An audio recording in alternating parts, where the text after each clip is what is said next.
For those of you who do agree, it is good you are willing to accept this information as the truth, or you are already aware of this.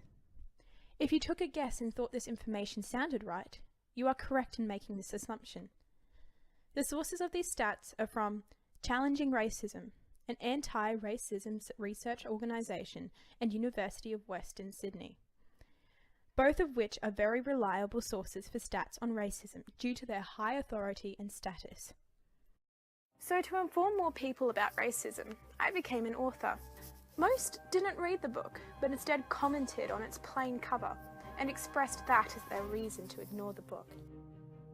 I want the book to be read by many, so it can start a process in which we can begin to eventually remove racism. I want this to be my legacy. To achieve this, I need people to see what is beyond the cover. One day, this did happen.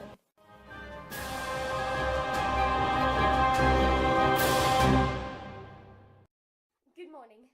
My name is Hope Ann, and I'd really like a job at this fantastic courier company. I believe I can offer the company... Look, don't even ask for the job because you sure as hell aren't getting it. You New Zealanders are so dumb, you shouldn't even be allowed to live here. You're going to take all our jobs? Just get out. Okay. Thank you for interviewing me, sir.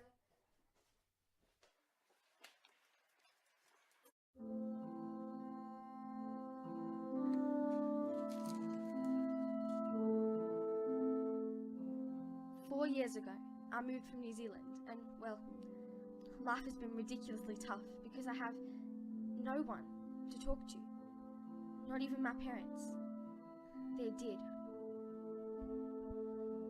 It also doesn't help that the racist views of many employers have kept me unemployed for so long. In a supposedly multicultural country like Australia, that's just not right. I will do something about it. There is no way I'm going to continue to accept this appalling racism. I mean, it's just absurd that I tirelessly go to every business and struggle to get a job when others can get a job without breaking a sweat. But this coverless brown book has helped me form so many new opinions, as well as what impact racism has on me. I don't like admitting it, but I've had poor mental and physical health and more stress. I thought it was just a coincidence that I was getting racially discriminated at the same time, but it's not. The stress that racism has placed upon me makes life feel like hell, and shockingly, it can lead to mental illness. I'm fully convinced that racism also isolates people, reduces economical, life and health opportunities.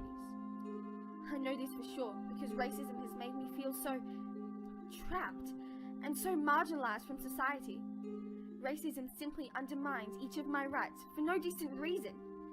Learning all this has made me want to fight back, but just without sinking to the racist person's level, because what's the point of that? I'll be as bad as them. But the scariest thing I realized is that I could die alone and live without a plate of food, a glass of water and a roof over my head, all because of someone's racist views. To put it in perspective, the fate of my economical and social opportunities is in the hands of society. Sadly, that was all I found in the book. I never found how to defend myself from racism, and I really wish it was there. I'm not putting up with this anymore.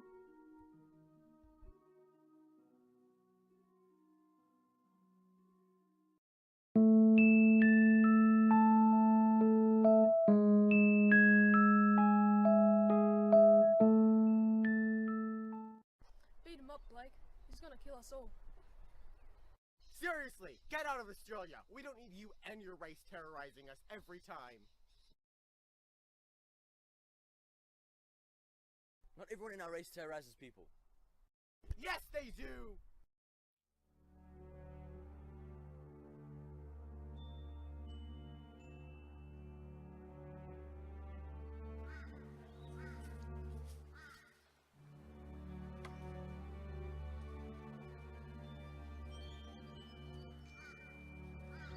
My name is Perseverance.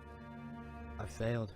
I just couldn't help out my friend. I mean, I didn't know what to say or do. I just kept wondering, why do people still think being racist is fine? Then, I found a coverless book just lying there. I read it out of curiosity, and it sparked a new perspective on racism for me. The first change in my perspective is the validity of Australia's claim to be multicultural. It's a reasonably valid statement, as we have varied food, goods, and nationalities, but in actuality, we as a country failed to meet the fundamental idea of multiculturalism.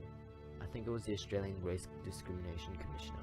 He once stated, "Multiculturalism supports the ideals of a democratic society in which every person is free and equal in dignity and rights. Racism undermines these very foundations."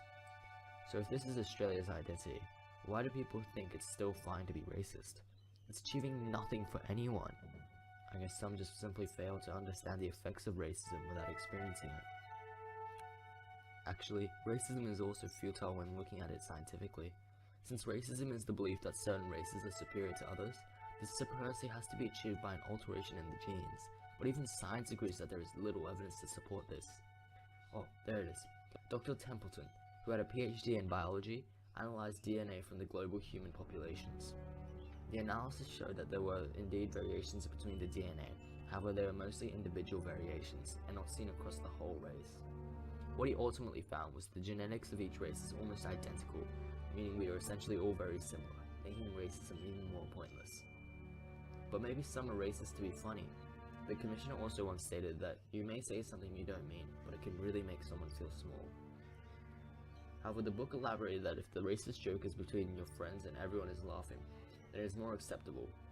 Although, with all this evidence, I'm not sure if I'm actually looking at this with the right perspective.